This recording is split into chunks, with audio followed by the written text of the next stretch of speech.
Road బాగుంది, వే బాగుంది. అరణ్యాలలో ఇలా చదును చేసి శుభ్రం చేసి పవిత్రంగా ఉంచేవాళ్ళు ఎవరున్నారా అని అనుకున్నారు మతంగ మహర్షి.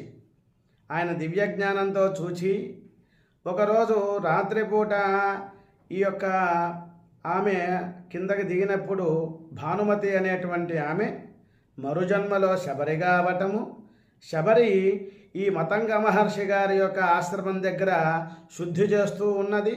అది మతంగ మహర్షి గారికి కంటపడింది. అమ్మా, ఎక్కడి నుంచి వచ్చావు, ఏమిటి అని అడిగితే, ఇలా మా నాన్నగారు నిశ్చితార్థం చేశారు, వరుడితో వివాహం చెయ్యాలి అని 300 పశువులను, జింకలను, లేళ్లను, దుప్పులను చంపాలి అనుకున్నారు. అందుకని బాధ కలిగింది.